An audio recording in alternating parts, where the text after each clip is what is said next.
장하길 TV입니다. 좋아요, 구독, 알림, 댓글 부탁드립니다. 홍콩이 공산화로 된 그 내용을 보면서 우리 대한민국의 현실을 한번 보도록 하겠습니다. 대한민국은 홍콩이 공산화되기 완전 직전에 와 있다는 거예요. 지금 자, 좀 빨리들 들어가서들 좀 보시고요. 자, 우리 한번 보면요. 여기 한번 보겠습니다. 하나 넘겨주시고 거기 보십시오. 이게 굉장히 홍콩이 1950년도부터 약 한 1997년이니까 한 약 거의 50년 가까이를 계속 홍콩을 반환해달라 영국이 점령하고 있었잖아요.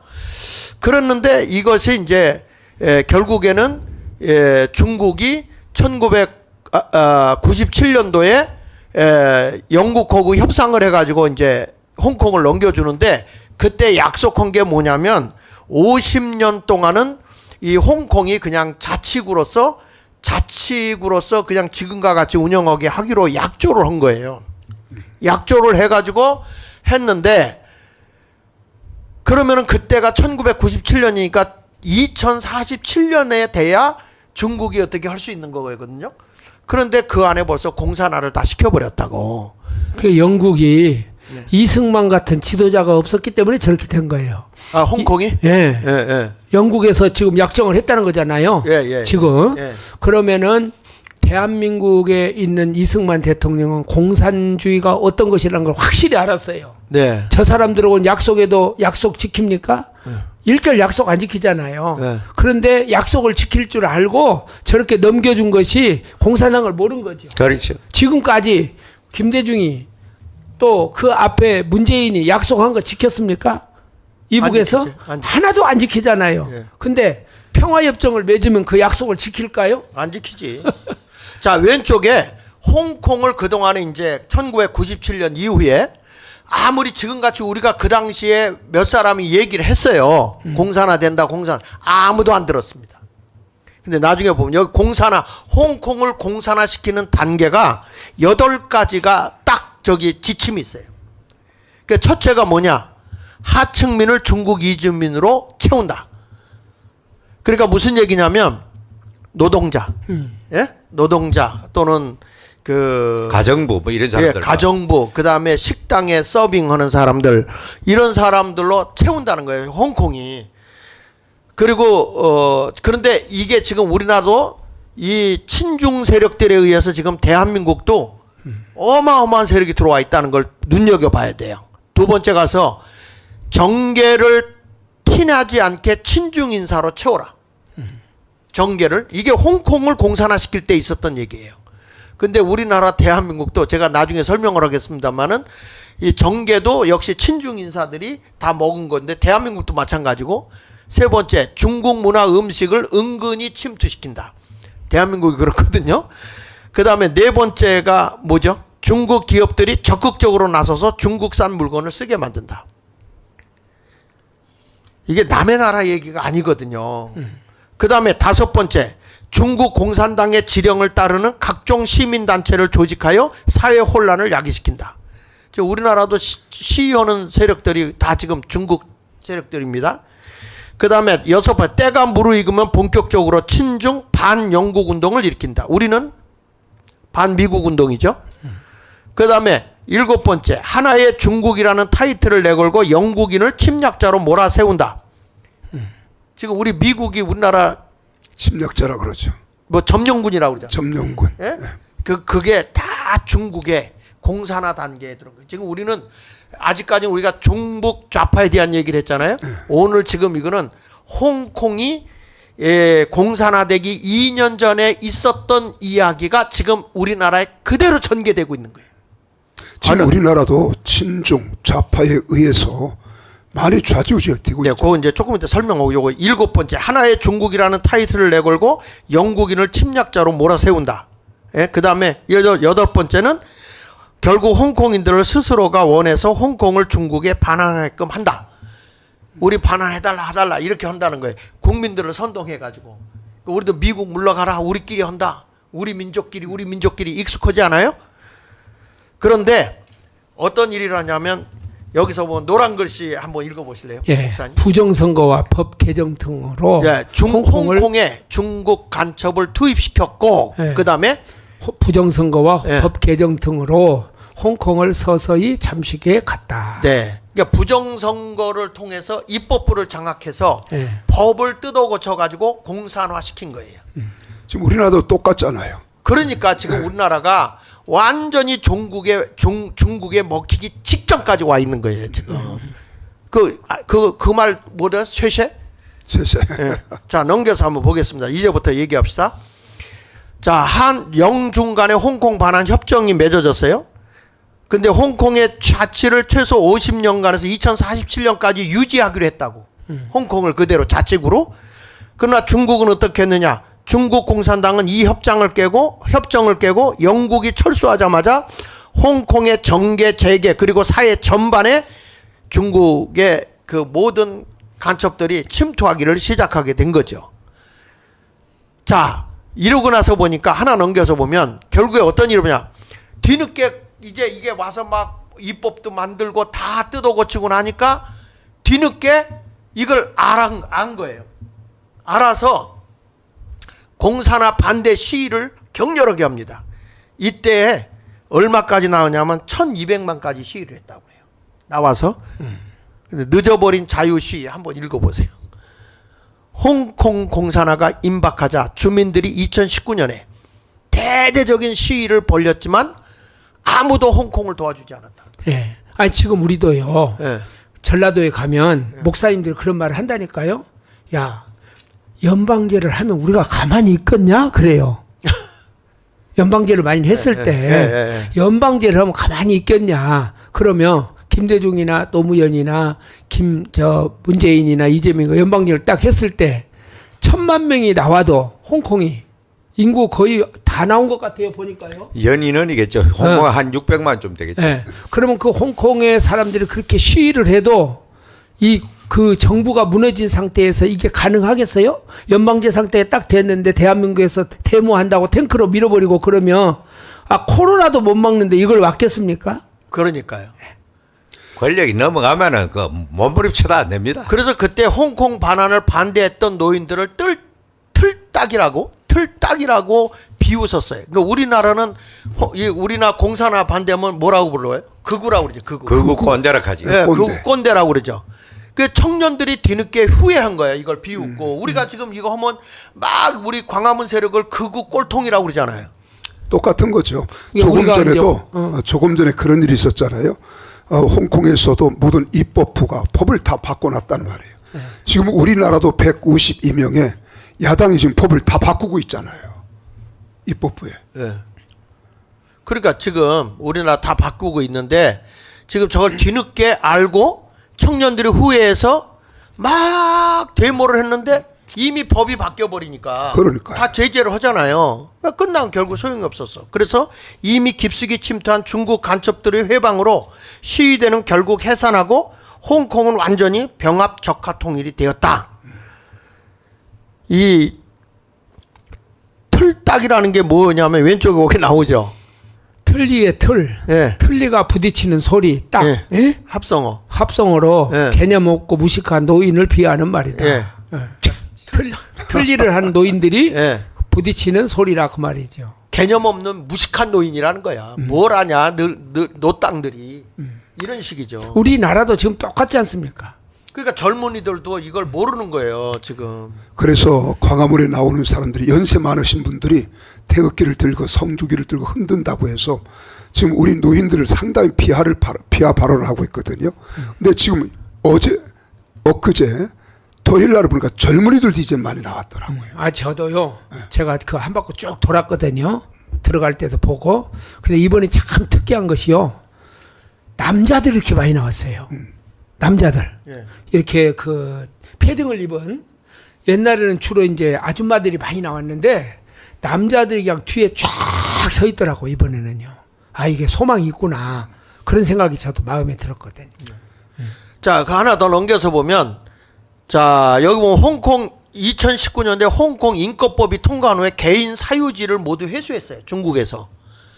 2019년 10월 10일 홍콩 장관 캐리람은 5년 안에 모든 지역의 개인 사유지를 정부가 강제로 매수하겠다는 토지 정책을 발표했고 홍콩 국민의 절반 이상이 반대했지만 강행을 한 거예요. 그래서 돈 있는 사람은 전부 홍콩을 떠나버리는 거예요. 그리고 돈 없고 힘없는 사람들 중산층만 남아서 공산정부의 억압 속에 살게 됐는데 지금 우리나라에도 보면 지금 법이요. 농지대장을 만들면서 이제는 그거를 관에서 주도하더라니까.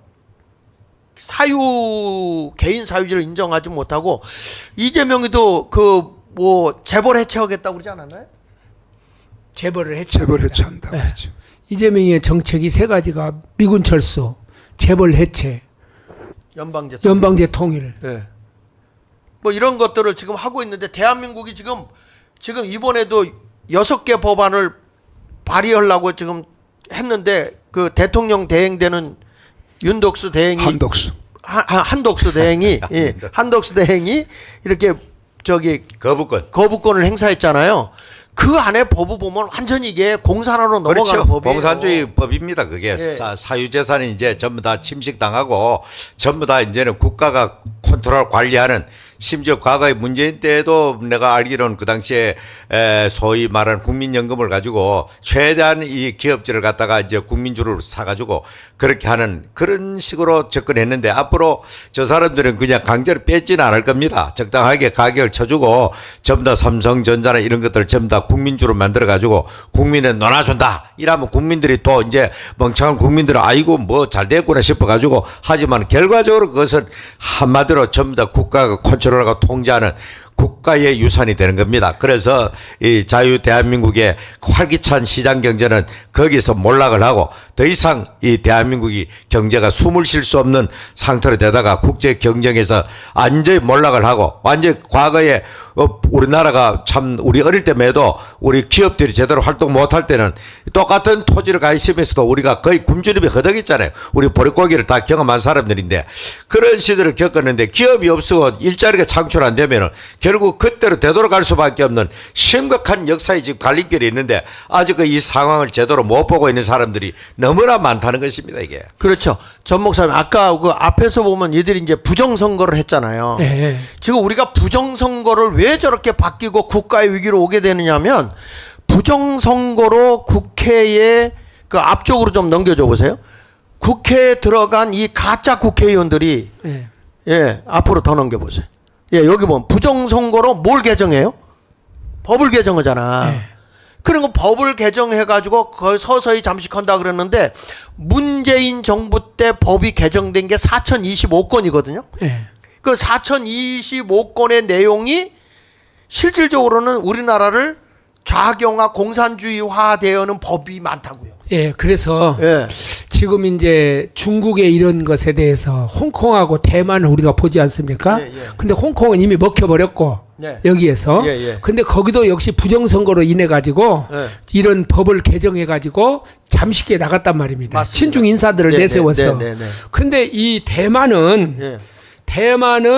그 중국에 맞서 가지고 이제 이 선거 제도를 과감하게 개편을 한 거예요. 예. 그리고 대항에서 싸웠단 말입니다. 그러니까 처음에도 여기도 컴퓨터로 하려고 하다가 예. 이게 부정선거라는 걸 안 거야. 예. 그러니까 국가의 지도자가 예. 이 대만의 부정선거를 예방하기 위해서 말씀하세요. 예. 그렇게 해가지고 이제 대만에서는 이것을 지금 막고 있는 가장 중요한 키포인트가 뭐냐면 부정선거를 막는 거예요. 예. 근데 홍콩은 이미 넘어갔고. 네. 근데 그 대만에서 했던 그 부정선거를 그 사람들은 막아냈단 말입니다. 네. 근데 그와 똑같은 방식으로 지금 대한민국에서 지금 부정선거가 자행되고 있고 이것을 누가 뒤에서 컨트롤하고 있느냐 중국에서 하고 있다는 것을 대만을 보면 알 수 있다는 거예요. 그렇죠. 이걸요. 근데 윤석열 대통령이 이걸 깨닫고 비상계엄을 선포했어요. 예. 근데 이 문제를 우리가 해결하지 않으면은 우리는 홍콩과 같은 그런 그런 중국몽이나 중국의 그 가짜 뉴스에 의해서 대한민국은 망해 간다. 이걸 갖다가요. 그 조선일보 있잖아요. 예, 예. 조선일보의 어떤 캐나다의 교수 한 분이 예. 그 똑같은 우리가 했던 이야기를 똑같이 글에다 썼더라고요. 예. 한번 찾아서 주워보면 좋겠어요. 그거를. 그러니까 지금 보면 이 중국이 간섭한 나라가 캐나다가 간섭을 했어요. 부정선거에. 예, 캐나다. 캐나다를 간섭을 하고 호주도 간섭하고. 호주도 간섭했죠. 예. 그런데 이제는 이 대만을 이게 먹으려고 하다가 부정선거가 안 되니까 예. 법을 개정할 수가 없는 거야. 예. 그런데 한국을 보니까 이 돈을 갖다 뿌리니까 정치인들이 다 넘어오는 거야. 그래가지고 이게 부정선거 해커들 다 넣어가지고 이제 친중 세력들로 완전히 대한민국을 정복을 하기 홍콩 먹은 그 방식으로 그대로 온 거예요 이게. 예. 이게 미국이나 캐나다나 호주나 예. 이런 선진국가도 침투를 했는데 거기서는 막았지 않습니까? 예. 이 나라들은. 그런데 이제 이라크나 볼리비아나 콩고나 목사님 쭉 얘기했죠. 네. 키르기스탄이나 네네. 이런 나라들은 한국의 그 부정 전자 투개표기, 표기를 예. 가지고 가지고 다 뒤집어졌거든요. 그렇죠. 근데 지금 우리 대한민국은 그것을 선거관리위원회에서 계속해서 고수하고 있다 그 말입니다. 네네. 그래서 지금 우리나라가 딱 두 파로 나누어졌어요. 하나는 부정선거 그것에 의해서 가짜 뉴스라든지 거짓말 정보에 의해서 완전히 이렇게 넘어가지 않았습니까? 지금 네. 그렇게 하는데 이것을 우리가 이번에 윤석열 대통령이 비상계엄을 해가지고 이걸 밝혀내려고 했으니까 네. 국민의힘은 다른 것을 지금 생각해서는 안 되고 오직 이것에다가 초점을 맞춰서 부정선거에다가 올인을 해줘야 됩니다. 맞아요. 네. 광화문 세력도 왜 우리가 윤석열을 지키려고 하느냐. 부정선거를 지금 막기 위해서 비상계엄을 선포했으니까 윤석열을 보호해야 되겠다는 거 아닙니까? 그러니까 이것을 이번에 드러내지 않으면은 대한민국은 소망이 없다는 거예요. 중국이 네. 그 오래전부터 전 세계를 중국화하기 위해서 가장 그 중요한 것이 자유민주 국가의 선거에 개입하고 그래서 친중 세력을 대거 정치권에 이렇게 진출하게 하는 겁니다. 그러기 위해서 이제 언론인들을 차이너머니를 통해 가지고 타락을 시키고 그래서 이제 정치권에도 우리나라 생각보다요 보수 진영에도 친중 세력이 많습니다. 그걸 알아야 됩니다. 좌파만 친중 세력이 있는 게 아니고 보수 진영에도 친중 세력이 많고 기업을 한 사람도 친중 세력이 많습니다. 왜 이렇게 되느냐? 이거는 십수년 전만 해도 G2가 있는데 곧 뭘 알아가지고 중국이 G1으로 올라간다는 것이 온 세계 공통적인 그 견해였습니다. 그때마다 중국이 미국을 추월하고 이제 미국은 지는해고 중국은 떠오르는 테다 해가지고는 그냥 중국 대세로는 도배를 이루었습니다. 그러나 이 점은 그 이거 좀 자체가 올려주세요. 없었어요. 올려주세요. 자체가 없는데 지금 그러다가 이제 서서히 미국이 그 중국의 그걸 알고 이제 트럼프 대통령 전번 대통령부터 본격적으로 중국 발길을 시작해가지고 이번에 2기 트럼프에서는 완전히 끝장을 낼 그런 요량으로 지금 주변에 전부 다 친중 강경파들을 전부 다 세워놨어요. 그래가지고 이제 대처를 하고 있는데 중국은 그 중에서 한미일 대 북중러 이 두 세력이 지금 돼 있잖아요. 그 돼 있는데 북한, 중국, 러시아 대 한국, 미국, 일본을 크기를 경제 사이즈를 크기를 재면 게임이 안 되는 거예요 지금. 애들은 중국이 미국한테 게임 안 되고 러시아가 일본한테 게임 안 되고 북한이 우리한테 게임 안 되거든. 연합해봐야 게임 안 된다 이 말입니다. 이 지구촌에서 가장 강력한 집단이 한미일 집단인데 이 북중러에서 가장 거기에서 이제 약한 고리라고 하는 것이 대한민국입니다. 이것만 이 소위 한미일에서 빼내면은 중국도 어느 정도 해볼 만하다. 이래가지고 대한민국의 모든 것을 총력을 다 기울이는 겁니다. 이번에 소위 말 탄핵 국면에도 저 좌파 시민단체 대만한테 가보면 중국 사람들 그렇게 많다 그러잖아요. 그게. 그렇게는 이게는 남한에 한국에 와 있는 유학생들 이 사람들은 거의 중국 공산 지령을 내리면 일사불란을 움직이는 거죠. 걔들은. 그래서 이 나라가 지금 사실 미국 입장에서도 이번에는 북한보다는 중국을 더 보는 겁니다. 미국 친미대 친중 세력의 대결전장. 그러니까 그 이제 국제 정세적인 입장에서 다음에 한번 다시 다루기로 하고 국제 정세는 자 그래서 보면 하나 넘겨서 보시면 이게 이제 어떻게 나왔냐면 홍콩 넘겨보세요. 여기 이제 홍콩의 학생이 이렇게 세계에다가 메시지를 던졌습니다. 그건 내기면 세계에 전합니다. CCP는 중국 공산당은 당신들의 정부에 침투해서 기생하여 국민을 살해하고 그 장기를 수확할 것입니다.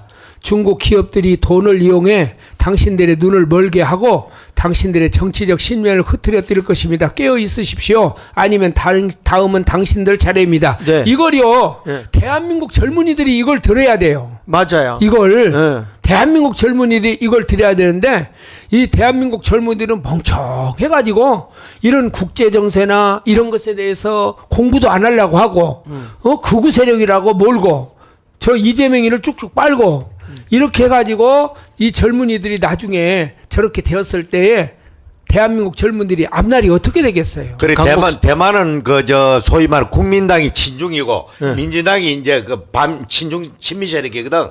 그래서 저 중국에서 어쨌든 간에 전번 선거에도 이 친중인 이 국민당이 되도록 하기 위해서 총력을 기르는데 실패를 했다 이 말이죠. 그래서 우리나라가 지금 최고의 타겟이 되어 있는데 불행하게도 우리가 그 마수에 걸려들어 있는 데. 그렇죠. 과거에는 네. 우리가 친북, 네. 친북, 주사파, 종북 이런 말을 많이 썼거든요. 예.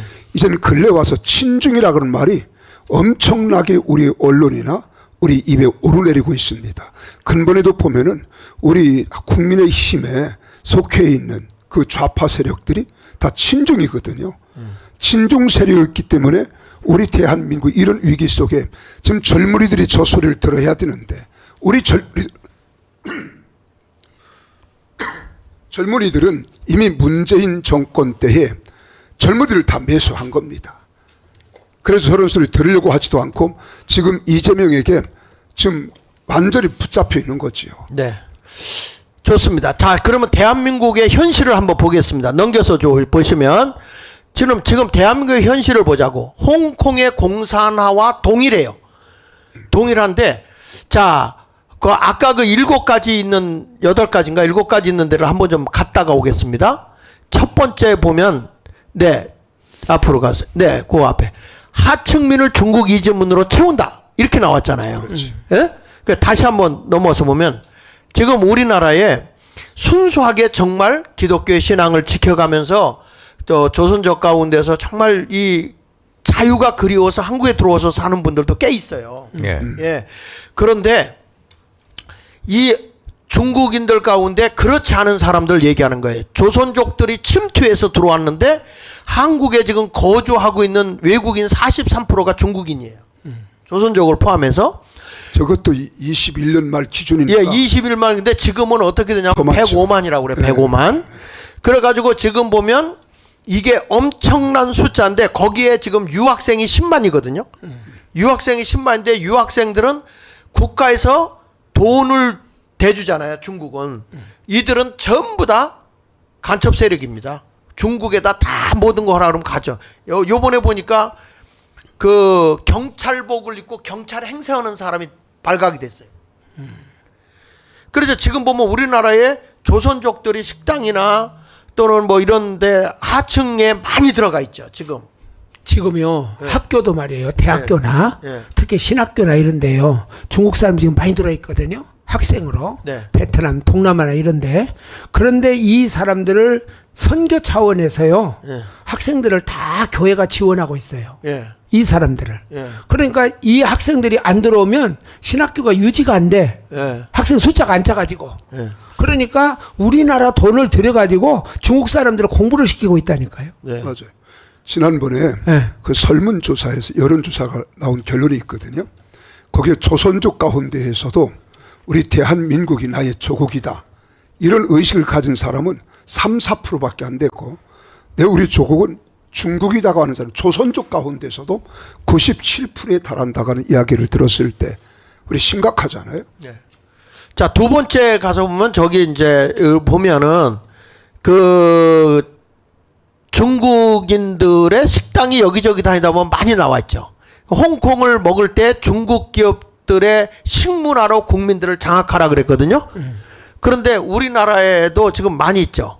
화해이, 마라탕, 탕후루, 그 다음에 양꼬치, 뭐 이런 것들이 식문화가 많이 들어와 있는 거 아시죠? 그래 뭐 저도 처음에 뭐 아이들이 뭐 우리 손자도 탕후루 가길래 뭔지 몰랐는데 중국에서 들어온 음식이구만 저게. 네네. 그렇죠. 요즘 아이들이 그런 거죠. 그러니까 이 기업들과 식문화 중국을 가까이 하게끔 만든다는 거죠. 친중 세력. 그리고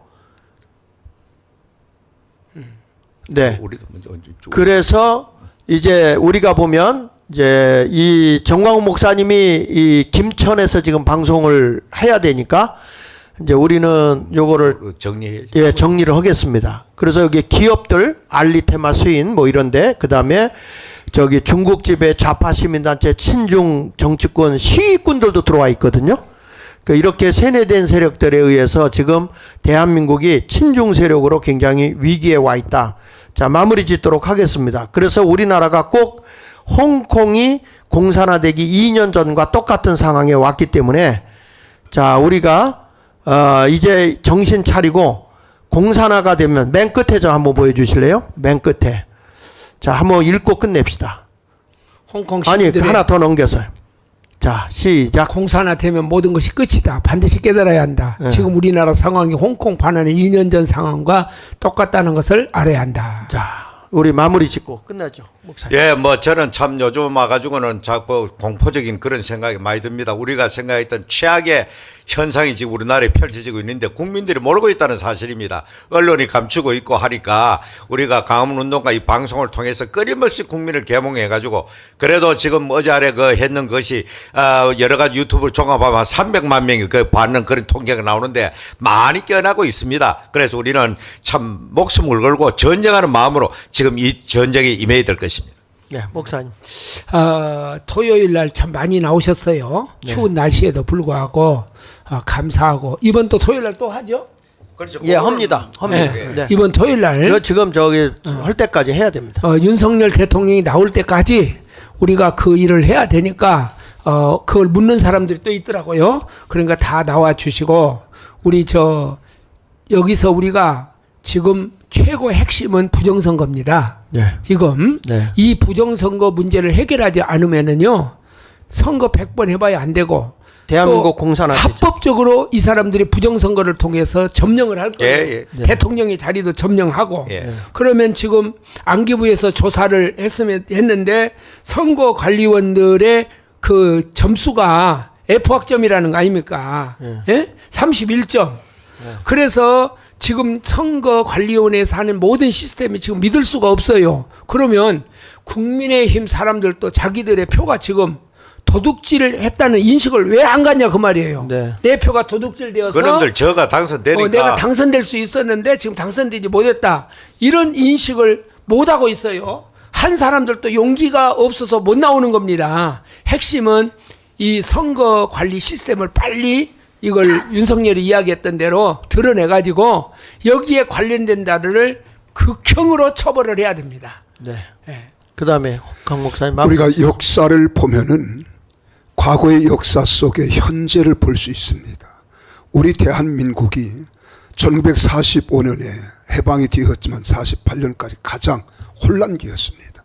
6.25 때도 이런 위기가 올 줄 우리는 몰랐습니다. 그러나 미군이 철수하고 1년 만에 대한민국의 6.25가 일어났습니다.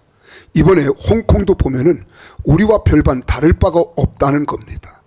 홍콩의 역사를 보면 우리도 저렇게 지금 되어가고 있고 저런 상황에 우리가 있습니다. 그렇다면 우리는 깨달아야 됩니다. 이번에 우리가 토요일마다 대통령 이제 나올 때까지 정상으로 돌아갈 때까지 기도하는 것도 우리가 당연히 해야겠지만 우리는 기도와 더불어서 행동이 되어야 됩니다. 이번에 우리 1천만 성도들과 우리 애국 국민들 우리가 춥고 어렵지만 이번 토요일 다 함께 나와서 대한민국을 지켜내고 살려내는데 우리 주인공이 됩시다. 네. 자, 이번 토요일 날도 천만이 나오도록 우리 다 같이 함께 힘을 써 주시기를 바라고요. 지금 우리나라가 얼마나 위기인지 지금 저 친중 세력들 지금 저 이재명을 비롯한 더불어민주당에 있는 사람들 정신 차리십시오. 대한민국은 분명한 자유민주주의, 자유시장 경제 그리고 한미일 동맹이 굳건하게 세워져야 이 나라가 부강한 나라가 되는 것입니다. 이제 우리 부정선거 반드시 밝혀내기 위해서 온 국민이 함께 일어나 주시길 바라고 이번 돌아오는 1월 8일 날, 1월 4일 날 우리 다 광화문으로 모여서 이 나라의 안정을 유지할 수 있도록 함께 해 주시기를 부탁드리겠습니다. 그리고 이 무안에 일어난 항공의 그 사고로 인해서 슬픔에 처해 있는 유가족들을 이 자리를 들어서 깊은 애도의 표현을 드립니다. 자, 이제 오늘 방송 끝까지 해주셔서 감사합니다. 우리 표 제창하시고 끝내겠습니다. 뭉치자, 뭉치자, 싸우자, 이기자. 감사합니다. 존경하는 국민 여러분, 저는 오늘 비상계엄에 관한 입장을 밝히기 위해 이 자리에 섰습니다. 지금 야당은 비상계엄 선포가 내란죄에 해당한다며 광란의 칼춤을 추고 있습니다. 정말 그렇습니까? 과연 지금 대한민국에서 국정마비와 국헌문란을 벌이고 있는 세력이 누구입니까?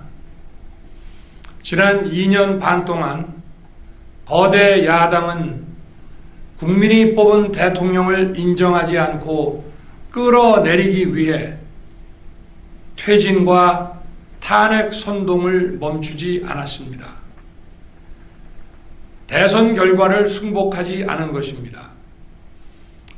대선 이후부터 현재까지 무려 178회에 달하는 대통령 퇴진 탄핵 집회가 임기 초부터 열렸습니다.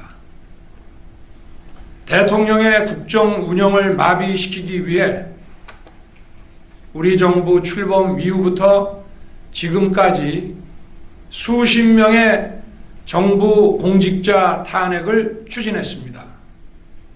탄핵된 공직자들은 아무 잘못이 없어도 소추부터 판결 선고시까지 장기간 직무가 정지됩니다. 탄핵이 발의되고 소추가 이루어지기 전 많은 공직자들이 자진 사퇴하기도 하였습니다. 탄핵 남발로 국정을 마비시켜 온 것입니다. 장관, 방통위원장 등을 비롯하여 자신들의 비위를 조사한 감사원장과 검사들을 탄핵하고 판사들을 겁박하는 지경에 이르렀습니다. 자신들의 비위를 덮기 위한 방탄 탄핵이고 공직기관과 법질서를 완전히 무너뜨리는 것입니다. 뿐만 아니라 위헌적 특검 법안을 27번이나 발의하면서 정치 선동 공세를 가해왔습니다.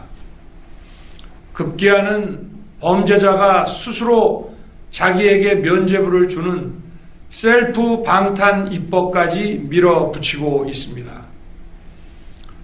거대 야당이 지배하는 국회가 자유민주주의의 기반이 아니라 자유민주주의 헌정 질서를 파괴하는 괴물이 된 것입니다.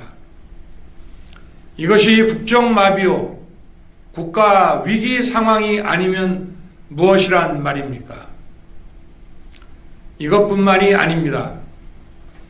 지금 거대 야당은 국가 안보와 사회 안전까지 위협하고 있습니다. 예를 들어 지난 6월 중국인 3명이 드론을 띄워 부산에 정박 중이던 미국 항공모함을 촬영하다 적발된 사건이 있었습니다. 이들의 스마트폰과 노트북에서는 최소 2년 이상 한국의 군사시설들을 촬영한 사진들이 발견됐습니다. 지난달 40일에는 40대 중국인이 드론으로 국정원을 촬영하다 붙잡혔습니다. 이 사람은 중국에서 입국하자마자 곧장 국정원으로 가서 이 같은 일을 벌인 것으로 확인됐습니다.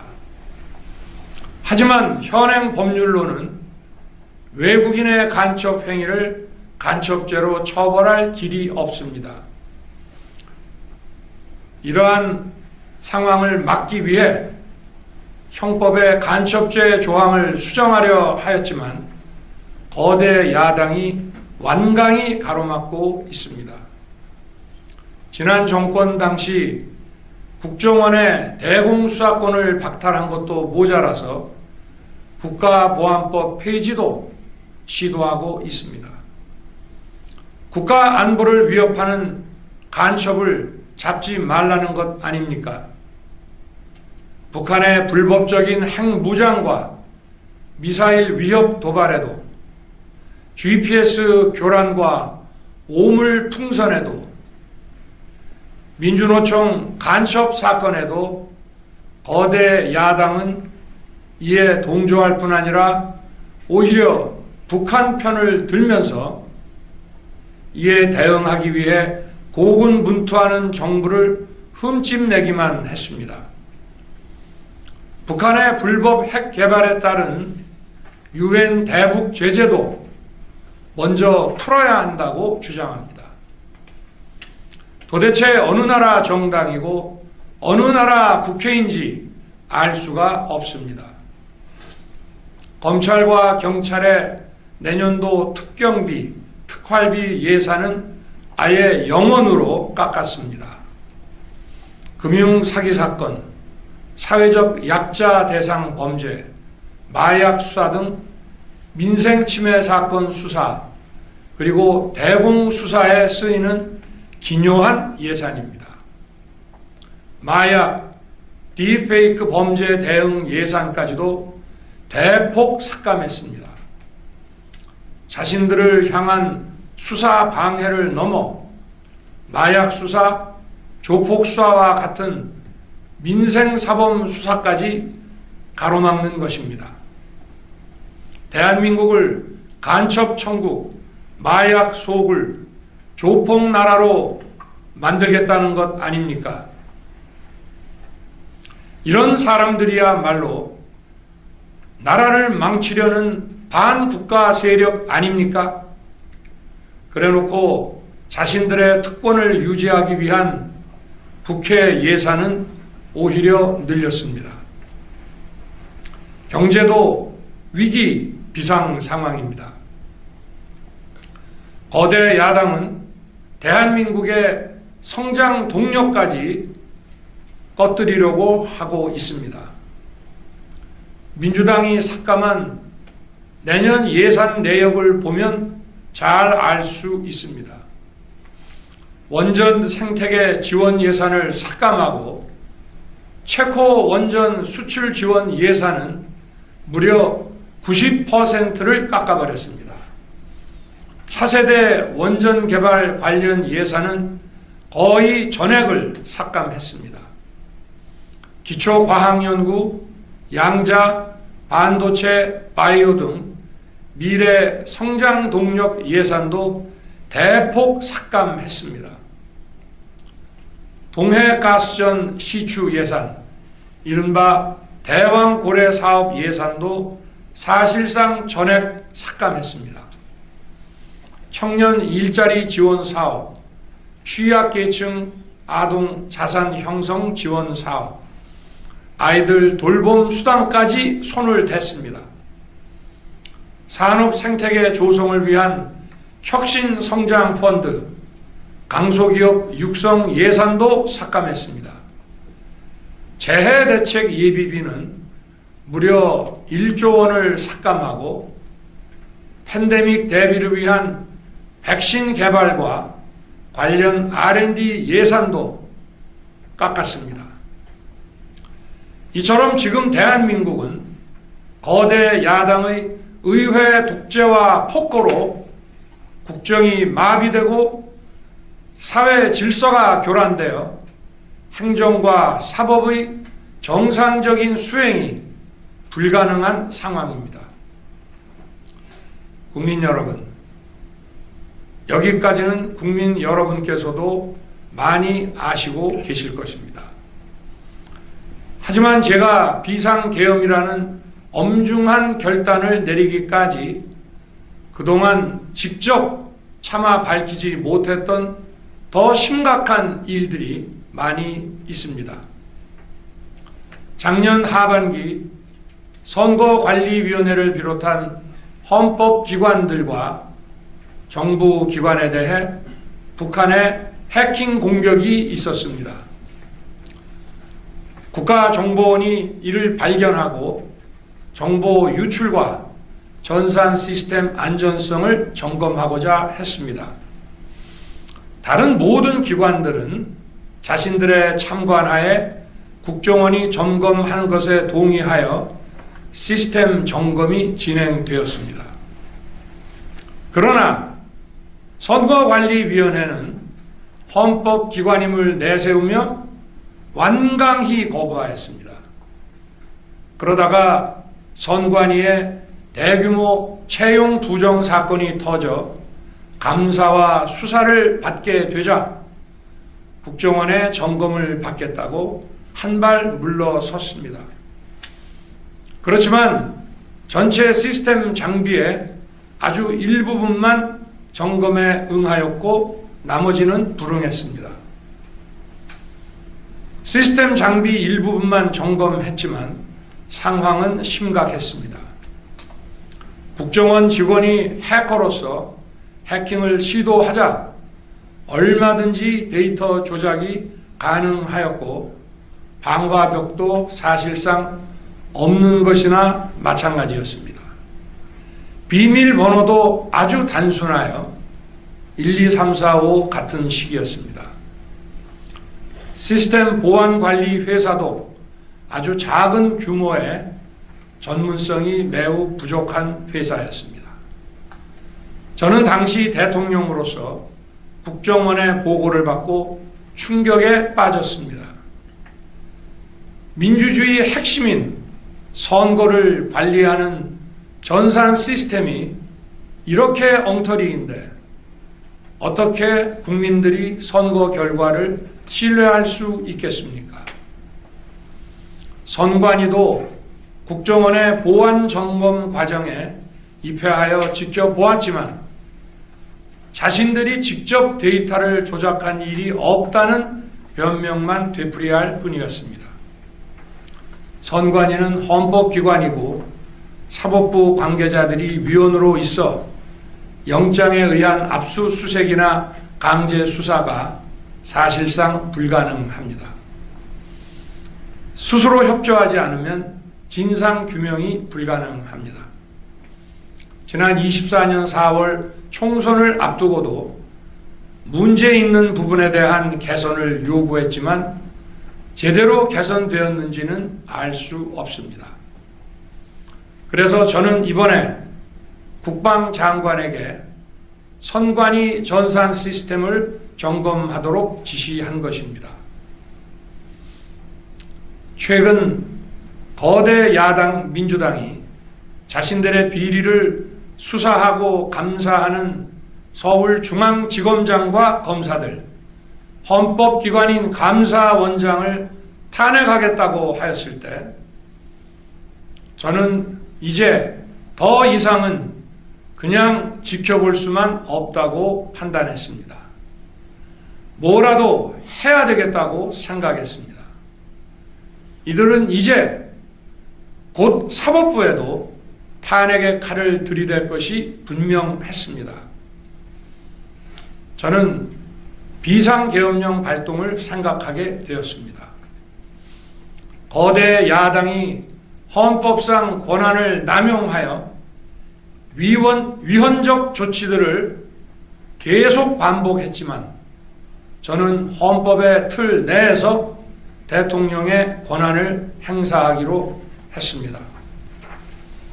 현재의 망국정 국정마비 상황을 사회 교란으로 인한 행정사법의 국가기능 붕괴 상태로 판단하여 계엄령을 발동하되 그 목적은 국민들에게 거대 야당의 반국가적 폐악을 알려 이를 멈추도록 경고하는 것이었습니다. 그럼으로써 자유민주주의 헌정질서의 붕괴를 막고 국가 기능을 정상화하고자 하였습니다. 사실 12월 4일 계엄 해제 이후 민주당에서 감사원장과 서울중앙지검장 등에 대한 탄핵안을 보류하겠다고 발표하여 짧은 시간에 계엄을 통한 메시지가 일정 부분 효과가 있었다고 생각했습니다. 그러나 이틀 후 보류하겠다던 탄핵 소추를 그냥 해버렸습니다.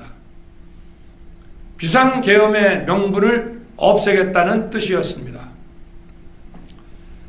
애당초 저는 국방장관에게 과거의 계엄과는 달리 계엄의 형식을 빌려 작금의 위기 상황을 국민들께 알리고 호소하는 비상조치를 하겠다고 했습니다. 그래서 질서 유지에 필요한 소수의 병력만 투입하고 실무장은 하지 말고 국회의 계엄 해제 의결이 있으면 바로 병력을 철수시킬 것이라고 했습니다. 실제로 국회의 계엄 해제 의결이 있자 국방부 청사에 있던 국방장관을 제 사무실로 오게 하여 즉각적인 병력 철수를 지시하였습니다. 제가 대통령으로서 발령한 이번 비상조치는 대한민국의 헌정 질서와 국헌을 망가뜨리려는 것이 아니라 국민들에게 망국의 위기 상황을 알려드려 헌정 질서와 국헌을 지키고 회복하기 위한 것입니다. 소규모이지만 병력을 국회에 투입한 이유도 거대 야당의 망국적 행태를 상징적으로 알리고 계엄 선포 방송을 본 국회 관계자와 시민들이 대거 몰릴 것을 대비하여 질서 유지를 하기 위한 것이지 국회를 해산시키거나 기능을 마비시키려는 것이 아님은 자명합니다. 300명 미만의 실무장하지 않은 병력으로 그 넓은 국회 공간을 상당 기간 장악할 수 없는 것입니다. 과거와 같은 계엄을 하려면 수만 명의 병력이 필요하고 광범위한 사전 논의와 준비가 필요하지만 저는 국방장관에게 계엄령 발령 담화 방송으로 국민들께 알린 이후에 병력을 이동시키라고 지시했습니다. 그래서 10시 30분 담화 방송을 하고 병력 투입도 11시 30분에서 12시 조금 넘어서 이루어졌으며 1시 조금 넘어 국회의 계엄 해제 결의가 있자 즉각 군 철수를 지시하였습니다. 결국 병력이 투입된 시간은 한두 시간 정도에 불과합니다. 만일 국회 기능을 마비시키려 했다면 평일이 아닌 주말을 기해서 계엄을 발동했을 것입니다. 국회 건물에 대한 단전 단수 조치부터 취했을 것이고 방송 송출도 제한했을 것입니다. 그러나 그 어느 것도 하지 않았습니다. 국회에서 정상적으로 심의가 이루어졌고 방송을 통해 온 국민이 국회 상황을 지켜보았습니다. 자유민주 헌정 질서를 회복하고 수호하기 위해 국민들께 망국적 상황을 호소하는 불가피한 비상조치를 했지만 사상자가 발생하지 않도록 안전사고 방지에 만전을 기하도록 하였고 사병이 아닌 부사관 이상 정예 병력만 이동시키도록 한 것입니다. 저는 이번 비상계엄을 준비하면서 오로지 국방장관하고만 논의하였고 대통령실과 내각 일부 인사에게 선포 직전 국무회의에서 알렸습니다. 각자의 담당 업무 관점에서 우려되는 반대 의견 개진도 많았습니다. 저는 국정 전반을 보는 대통령의 입장에서 현 상황에서 이런 조치가 불가피하다고 설명했습니다. 군 관계자들은 모두 대통령의 비상계엄 발표 이후 병력 이동 지시를 따른 것이니만큼 이들에게는 전혀 잘못이 없습니다. 그리고 분명히 말씀드리지만 저는 국회 관계자의 국회 출입을 막지 않도록 하였고, 그래서 국회의원과 엄청나게 많은 인파가 국회 마당과 본관, 본회의장으로 들어갔고 계엄해제 안건 심의도 진행된 것입니다. 그런데도 어떻게든 내란죄를 만들어 대통령을 끌어내리기 위해 수많은 허위 선동을 만들어내고 있습니다. 도대체 2시간짜리 내란이라는 것이 있습니까? 질서 유지를 위해 소수의 병력을 잠시 투입한 것이 폭동이란 말입니까? 거대 야당이 거짓 선동으로 탄핵을 서두르는 이유가 무엇이겠습니까? 단 하나입니다. 거대 야당 대표의 유죄 선고가 임박하자 대통령의 탄핵을 통해 이를 회피하고 조기 대선을 치르려는 것입니다. 국가 시스템을 무너뜨려서라도 자신의 범죄를 덮고 국정을 장악하려는 것입니다. 이야말로 국헌문란 행위 아닙니까? 저를 탄핵하든 수사하든 저는 이에 당당히 맞설 것입니다. 저는 이번 계엄 선포와 관련해서 법적, 정치적 책임 문제를 회피하지 않겠다고 이미 말씀드린 바 있습니다. 저는 대통령 취임 이후 지금까지 단 한순간도 개인적인 인기나 대통령 임기, 자리 보존에 연연해 온 적이 없습니다. 자리 보존 생각만 있었다면 국헌문란 세력과 구태여 맞서 싸울 일도 없었고 이번과 같이 비상계엄을 선포하는 일은 더더욱 없었을 것입니다. 5년 임기 자리 지키기에만 매달려 국가와 국민을 외면할 수 없었습니다. 저를 뽑아주신 국민의 뜻을 저버릴 수 없었습니다. 하루가 멀다 하고 다수의 힘으로 입법 폭거를 일삼고 오로지 방탄에만 현안되어 있는 거대 야당의 의회 독재에 맞서 대한민국의 자유민주주의와 헌정 질서를 지키려 했던 것입니다. 그 길밖에 없다고 판단해서 내린 대통령의 헌법적 결단이자 통치 행위가 어떻게 내란이 될 수 있습니까? 대통령의 비상계엄 선포권 행사는 사명권 행사, 외교권 행사와 같은 사법심사의 대상이 되지 않는 통치 행위입니다. 국민 여러분, 지금 야당은 저를 중범죄자로 몰면서 당장 대통령직에서 끌어내리려 하고 있습니다.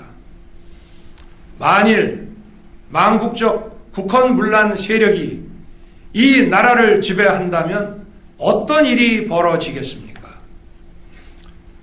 위헌적인 법률, 셀프 면죄부 법률, 경제 폭망 법률들이 국회를 무차별 통과해서 이 나라를 완전히 부술 것입니다. 원전산업, 반도체 산업을 비롯한 미래 성장 동력은 고사될 것이고 중국산 태양광 시설들이 전국의 살림을 파괴할 것입니다. 우리 안보와 경제의 기반인 한미 동맹, 한미일 공조는 또다시 무너질 것입니다. 북한은 핵과 미사일을 고도화하여 우리의 삶을 더 심각하게 위협할 것입니다. 그러면 이 나라 대한민국의 미래가 어떻게 되겠습니까? 간첩이 활개치고 마약이 미래 세대를 망가뜨리고 조폭이 설치는 그런 나라가 되지 않겠습니까?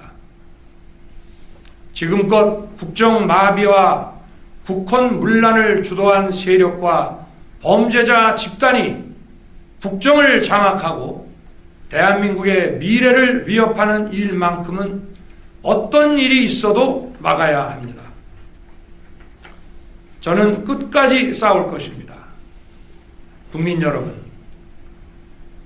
국정 마비의 망국적 비상 상황에서 나라를 지키기 위해 국정을 정상화하기 위해 대통령의 법적 권한으로 행사한 비상계엄 조치는 대통령의 고도의 정치적 판단이고 오로지 국회의 해제 요구만으로 통제할 수 있는 것입니다.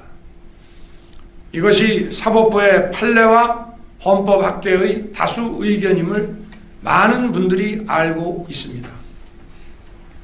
저는 국회 해제 요구를 즉각 수용했습니다.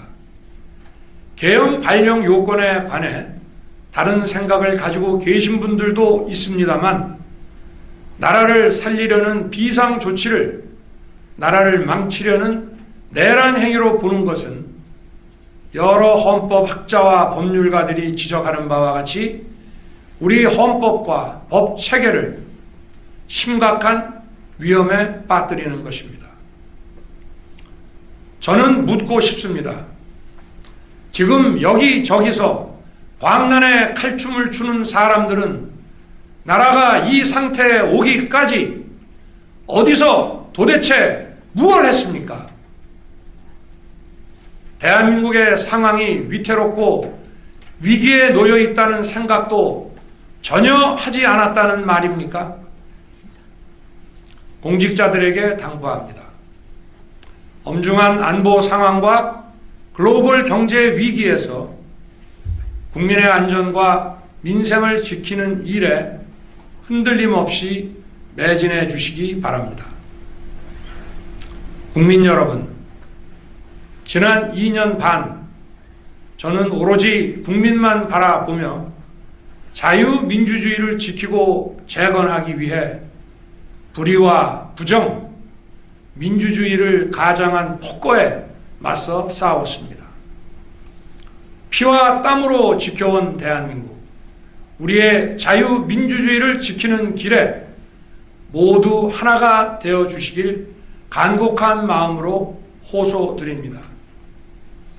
저는 마지막 순간까지 국민 여러분과 함께 싸우겠습니다. 짧은 시간이지만 이번 계엄으로 놀라고 불안하셨을 국민 여러분께 다시 한번 사과드립니다.